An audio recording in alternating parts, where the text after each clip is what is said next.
Vamos a buscar nuestro texto base. Tenemos 3 semanas, hoy es la tercera parte de este pasaje, pero antes quiero iniciar con una presentación.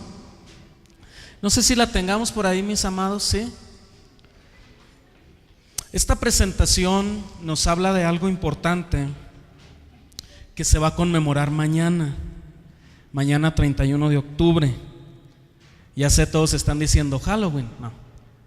No, olvídenlo.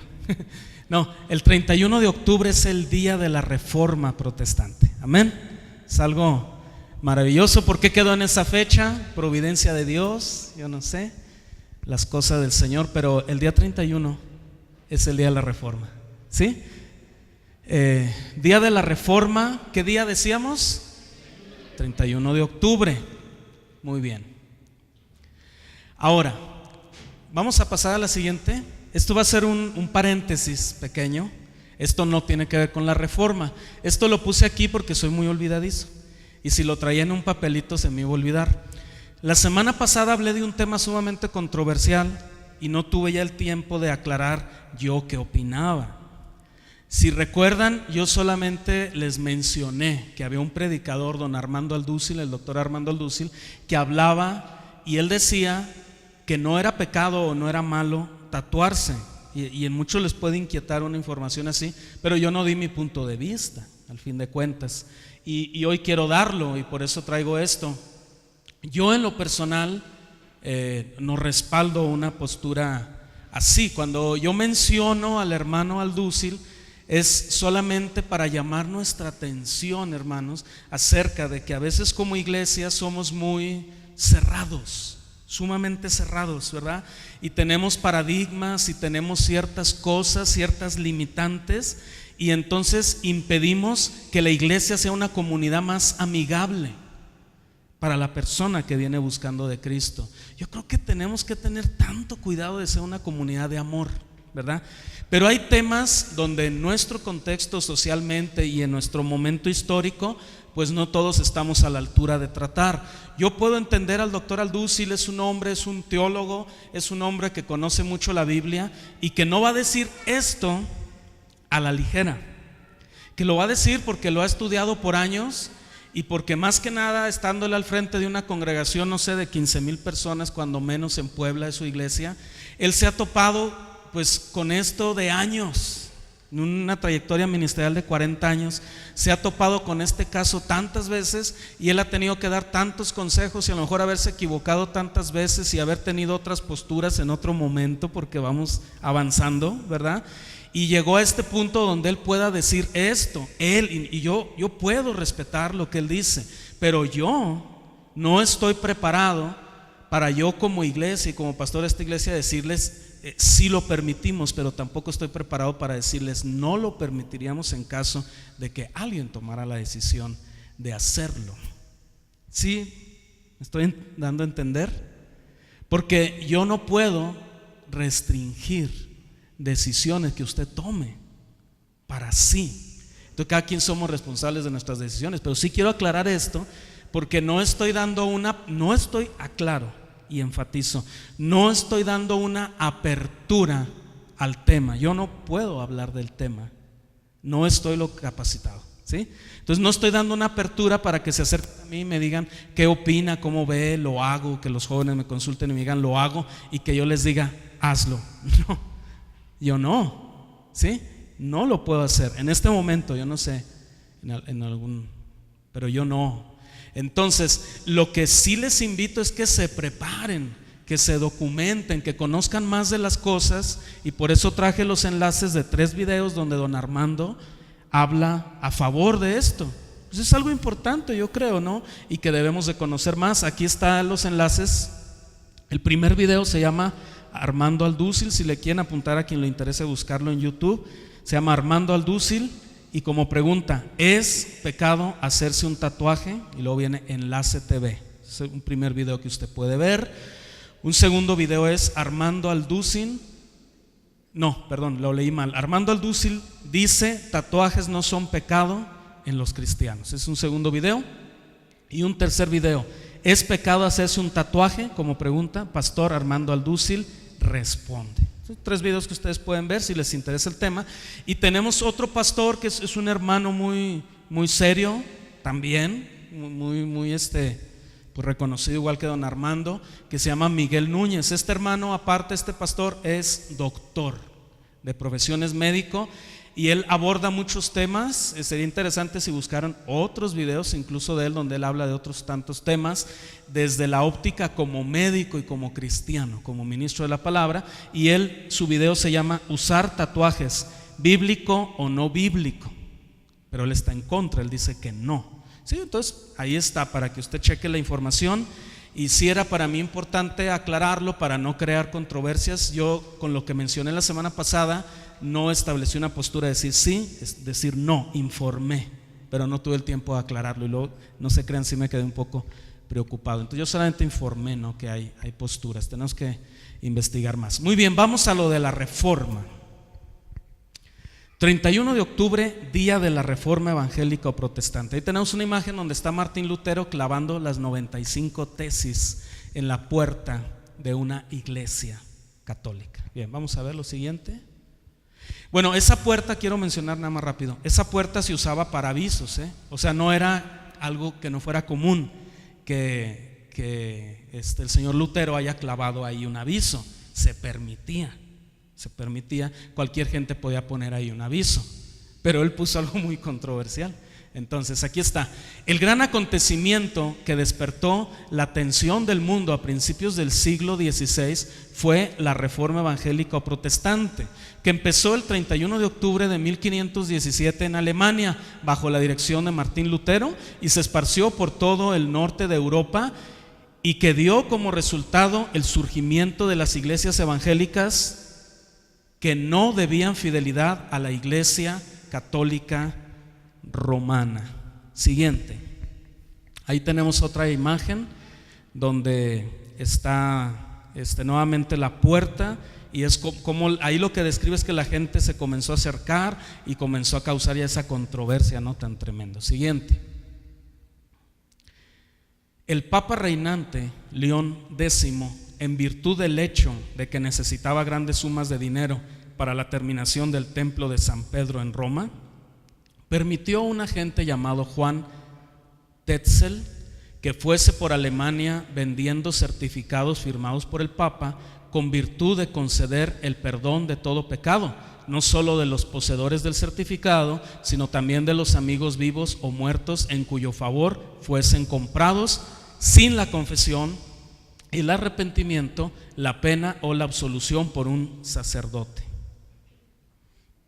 Juan Tetzel decía a la gente: tan pronto como su moneda suene en el cofre, el alma de sus amigos ascenderá del purgatorio al cielo. Ante esta situación, Martín Lutero empezó a predicar en contra de Juan Tetzel y su venta de indulgencias, denunciando abiertamente su enseñanza. Esta imagen representa a Juan Tetzel. Cuando llegaban a los pueblos, a las ciudades, ponían alguna mesa, ponían ahí algún mobiliario y invitaban, ¿no?, a la gente a hacer esto, acercarse y aventar su moneda en el cofre y comprar una indulgencia. Siguiente.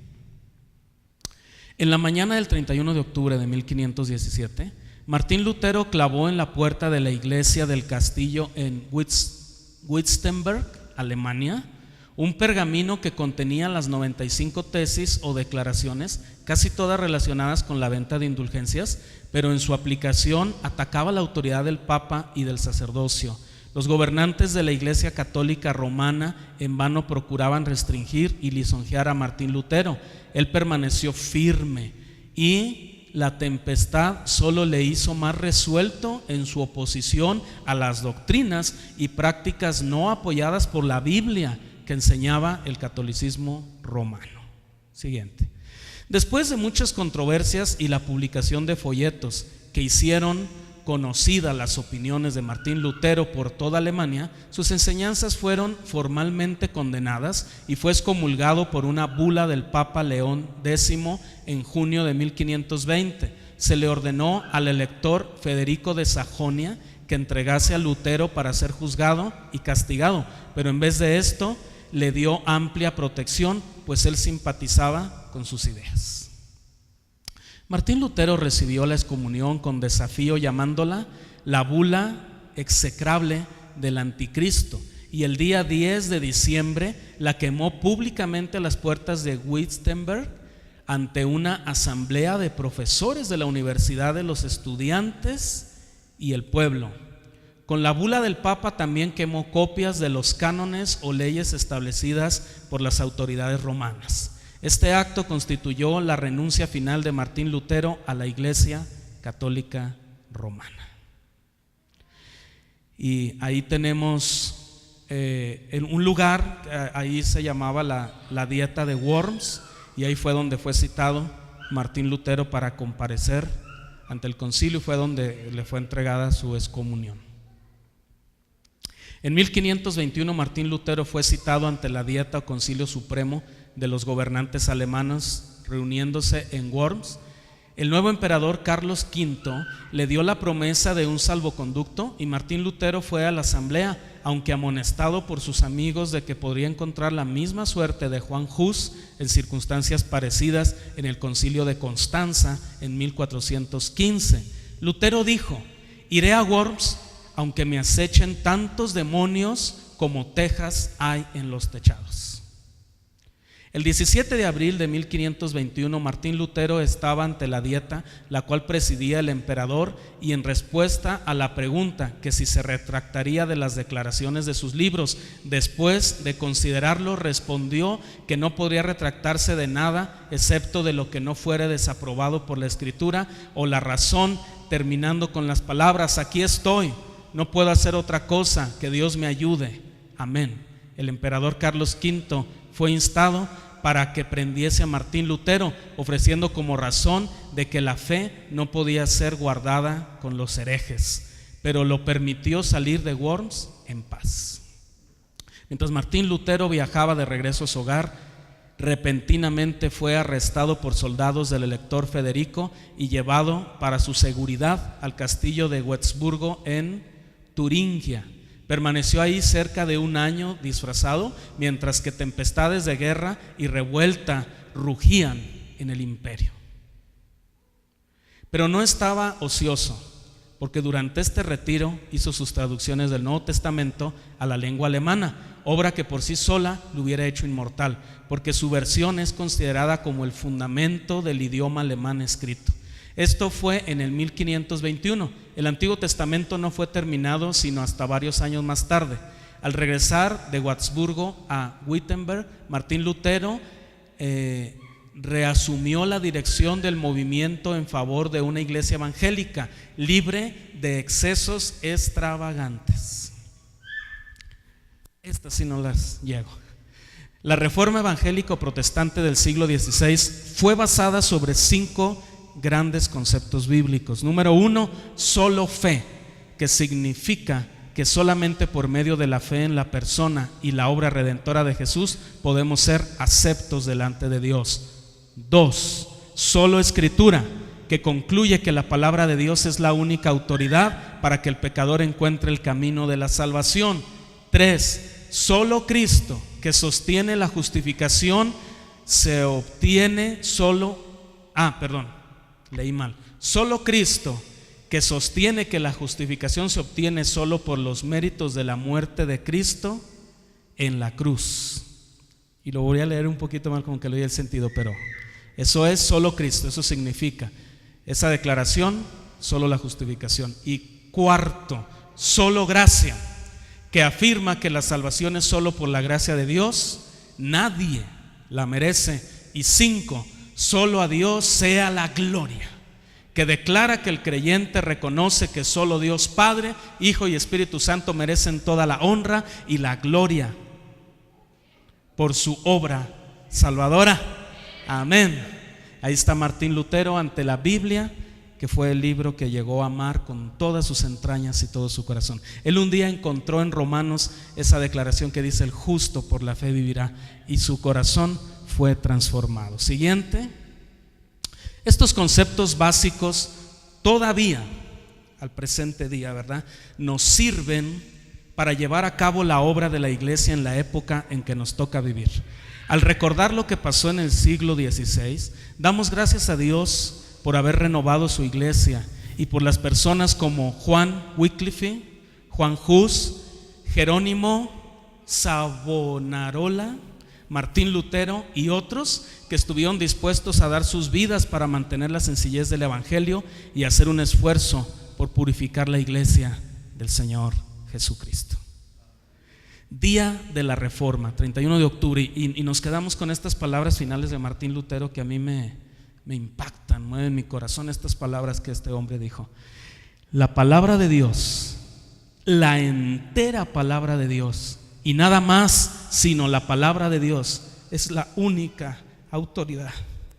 Gloria al Señor, gloria a Dios. Y ese es el espíritu de la reforma, y ese es el sentido de todo esto. Amén.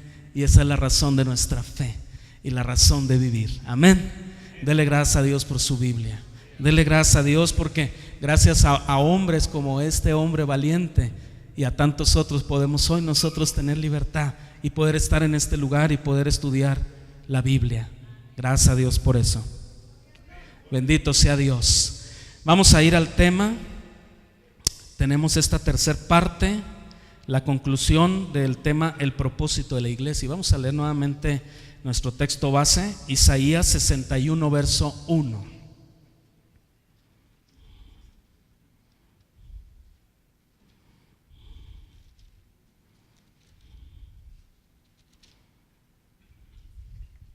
Amén. El Espíritu de Jehová, el Señor, está sobre mí, porque me ungió Jehová.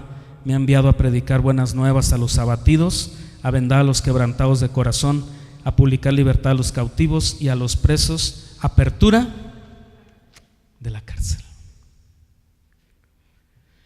Es algo tan relevante que nosotros meditemos y reflexionemos en el propósito de la iglesia. ¿Cuál es la razón de ser de la iglesia? ¿Por qué estamos aquí? ¿Por qué existe la iglesia del Señor? ¿Por qué? ¿Cuál es la razón? Hay una razón tan profunda en el corazón de Dios. Hay un anhelo en Dios tan grande y tan profundo de que podamos comprender la razón de la iglesia y su existencia, para que podamos vivir, hermanos, en toda la plenitud de ese mensaje y ese llamado por el cual somos y nos movemos, porque de Él y por Él y para Él son todas las cosas, dice la Biblia. Esta semana platicaba con un pastor, con un compañero de milicia que no he tenido todavía el gusto de conocer en persona. Platicábamos de eso, nos llamó la atención ese hecho. Familia en común de nosotros, familia mía consanguínea, se reúnen con él es su pastor de ellos.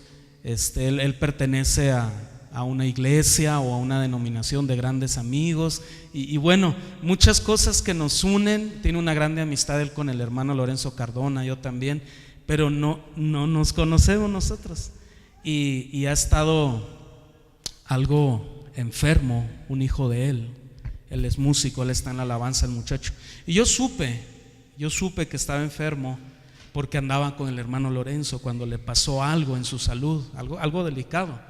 Y regresó y estuvo internado un buen tiempo y pues nosotros estuvimos orando y pidiendo al Señor y la manera que tengo comunicación con él pues es a través del WhatsApp, porque le comparto el devocional y estábamos platicando de eso y le digo que cómo seguía su hijo y que seguíamos nosotros pues orando, ¿no? Y confiando en Dios en sus tiempos y en su momento. Y me respondió este verso que les acabo de decir. Y llenó mi corazón, me enterneció tanto, porque yo sé que la situación que están pasando no es fácil. Y él me pudo decir, pues seguimos orando, seguimos confiando en Dios, porque de Él y por Él y para Él son todas las cosas. Cuando logremos de verdad, hermanos, incluir esa declaración en todas las cosas de nuestra vida, cualquier problema, cualquier circunstancia, pero poder entender la soberanía de Dios y poder decir, porque de Él y por Él y para Él son todas las cosas. Amén. Gloria al Señor por eso. Y eso es lo que la iglesia del Señor entiende y vive. Somos de Él, somos para Él, estamos en Él. Ahora, hemos visto estas semanas algunas cosas importantes en relación a la iglesia.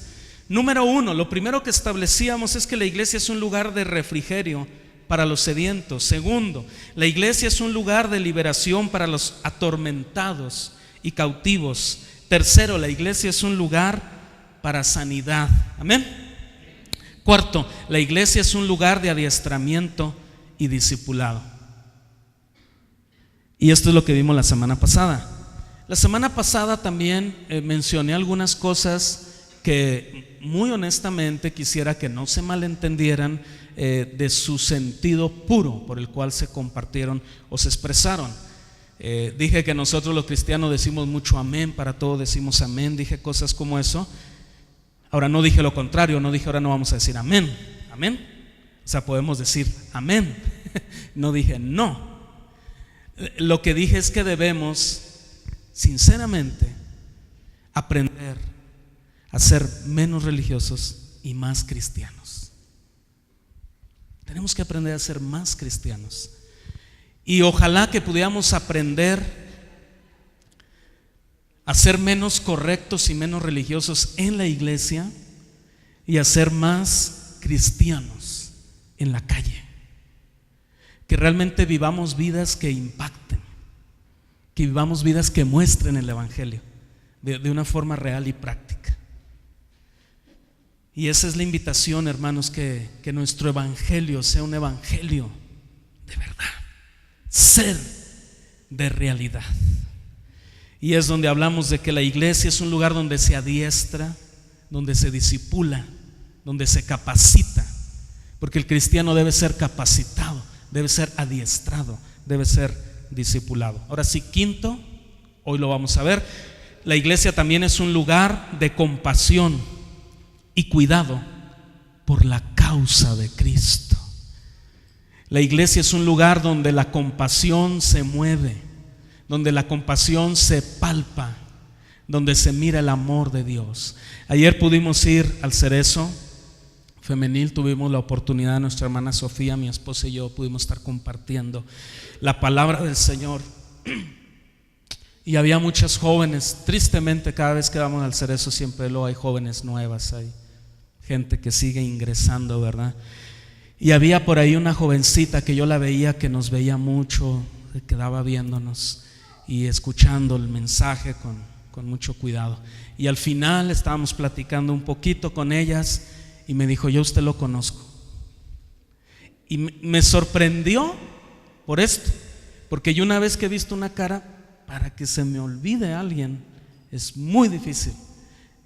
Los nombres se me olvidan cada 5 minutos.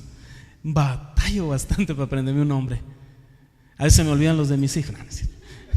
Se me olvidan, pero una cara, o sea, la cara, yo sé, conozco a esta persona. Y a veces, si la vi nomás una vez, hasta posiblemente me puedo acordar dónde la vi. A veces hasta puedo relacionar eso. Si las veo 2, 3 veces, de que me acuerdo dónde las he visto, me acuerdo. Y eso fue lo que me sorprendió. Dije, pero su cara no me es absolutamente nada familiar. Y me dijo: es que usted fue una vez a predicar a la iglesia de Fresnillo del pastor Toño Quintana. Hoy por eso entendí, pues es que tal vez yo no la había visto o no la vi, no fijé mi vista en ella. Y me dijo: yo lo recuerdo que usted fue a predicar. Dice: y me da gusto, y se llenaron sus ojos de lágrimas, me da gusto que venga a compartir la palabra, me da tristeza estar yo aquí. Dice: no tengo el tiempo de explicarle por qué estoy aquí, pero le pido que ore por nosotros, le pido que nos lleven sus oraciones, y yo creo que Dios tiene un propósito para mi vida. Y su corazón se quedó lleno de esperanza. Cuando un corazón tiene esperanza en Dios, es un corazón que puede creer las cosas que Dios hace. Amén. Pero eso es la iglesia lleva una palabra de aliento. Y estando ahí, una persona nos platicó, hermanos, su historia también, una historia tremenda. Fueron a su casa, les sacaron de la señora mayor, que no está en prisión, sino que en prisión está una hija, hablando como si estuviera hablando yo de la señora mayor. Se llevaron de su casa a un hijo y a un nieto de ella en sus ojos. Dice que esta gente entró con una violencia, con una rabia, con una furia, que ella tenía miedo que la golpearan, pero como podía de todo les preguntaba que por qué se los iban a llevar y que a dónde se los iban a llevar. y son ya 3 semanas de esto y no saben nada de ellos. Y estaba tan triste la señora. Y cuando uno puede ser sensible de poder entender que esa persona necesita un abrazo, que necesita el amor de Dios, que necesita una muestra de cariño, inmediatamente la abracé, le oré por ella, le mostré el amor de Dios, y la gente se va llena en su corazón de lo que es la esperanza que puede producir el trabajo de la iglesia. Cuando la iglesia trabaja en llevar el amor de Dios y llevar la esperanza a los corazones que están tan llenos de tristeza. Y es algo que llenó mi corazón, entender que la iglesia verdaderamente es un lugar de compasión, no es un lugar de juicio, no es un lugar de rechazo. El juicio lo hace Dios, hermanos, no nosotros. Dios nunca nos facultó a nosotros para juzgar a la gente, jamás. Nosotros no estamos facultados para hacer eso. La palabra es la que nos juzga, a usted y a mí y a todos. La palabra es la que nos juzga. Cuando yo leo la palabra que dice que es malo hacer esto o que Dios no le agrada, pues la palabra misma me da testimonio a mí de que estoy mal, y por eso me arrepiento. Pero no es el hombre. Nosotros solo damos el mensaje de Dios.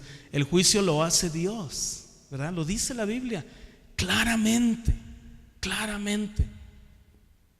Por eso debemos de cuidar esas cosas, hermanos, que nos mueva más la compasión, porque a veces pareciera que nos olvidamos que todos fallamos. En lo que estoy siendo rudo con algún hermano por alguna práctica, por algo que está haciendo, a lo mejor me puedo olvidar que yo mismo, ¿sí? Que yo mismo puedo fallar. Por eso la Biblia es clara y nos dice: el que piense estar firme, aquel que de verdad tenga un proyecto de vivir una vida cristiana así asombrosa, qué bueno, a mí me da gusto, ¿no? Qué bien. Quien tenga el deseo de vivir una vida cristiana así impecable, le dice la Biblia esto: quien piense estar firme, mire que no caiga.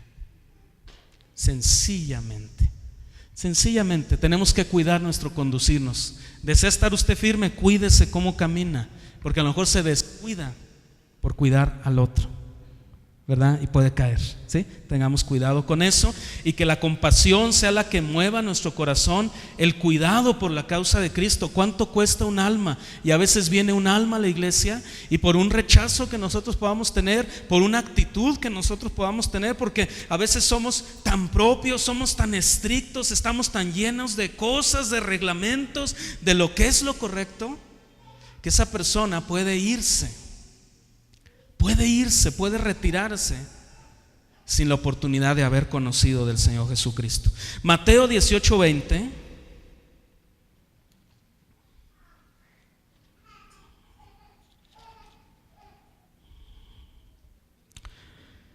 Mateo 18, verso 20, por favor. Los que lo tengan. Porque donde están 2 o 3 congregados en mi nombre, ahí estoy yo en medio de ellos. Así que en una comunidad como una iglesia, Dios está, Cristo está en medio de nosotros. Y donde está Cristo hay amor. Ese Cristo que decía: venid a mí, todos los que estáis cargados y trabajados. Ese Cristo de compasión. Ese Cristo que también dio una comisión a la iglesia. Ahora en Mateo 28, 19 y 20 dice: por tanto, id y hacer discípulos a todas las naciones, bautizándolos en el nombre del Padre, del Hijo y del Espíritu Santo, enseñándoles que guarden todas las cosas que os he mandado. Y he aquí yo estoy con vosotros todos los días hasta el fin del mundo. Amén. Esa es la comisión de la iglesia. ¿Qué cosa nos ha mandado Jesús? Amarnos los unos a los otros. ¿Quién es tu prójimo? La persona que inmediatamente está al lado tuyo. En un ejercicio honesto, de sinceridad, voltea al lado y piense: realmente amo a esta persona. Amo a esta persona. Lo amo de verdad. Sí lo amo. Tengo que preguntarme eso con toda honestidad. ¿Verdaderamente lo amo como Dios me manda que lo ame?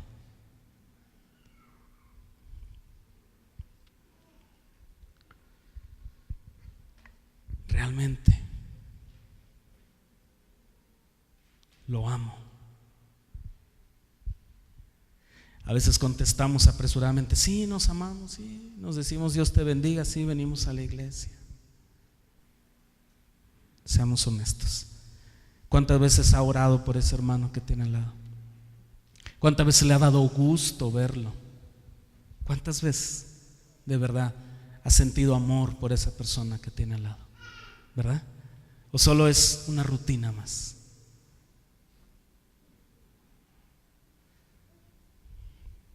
Sexto y último, la iglesia finalmente es un lugar donde se encuentra a Cristo.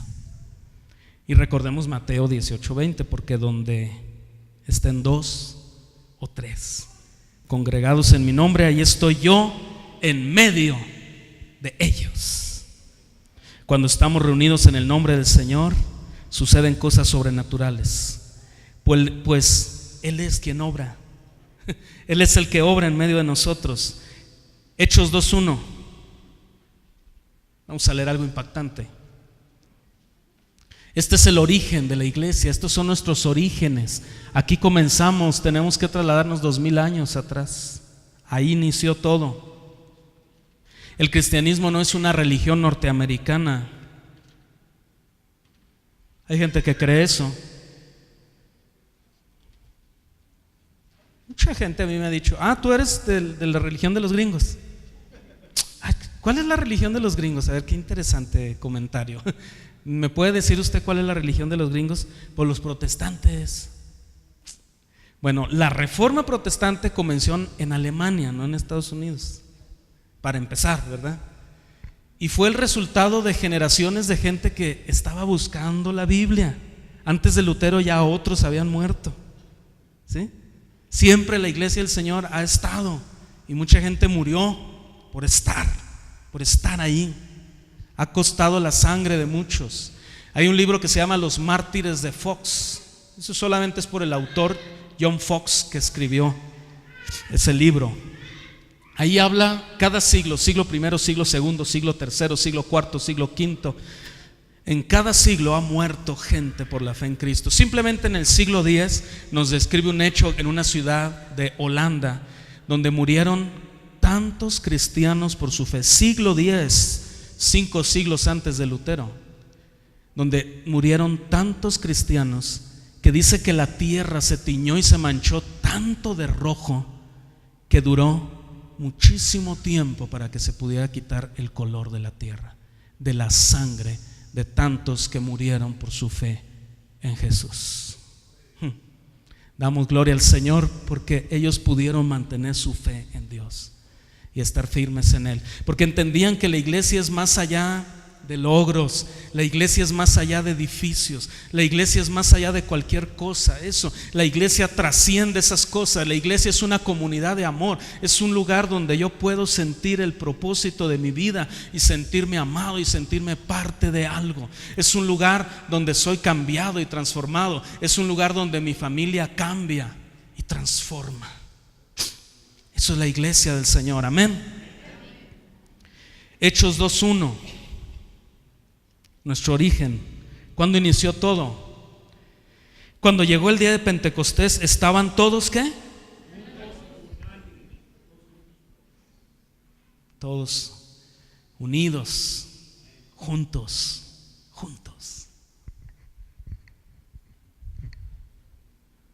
¿Estamos hoy aquí juntos?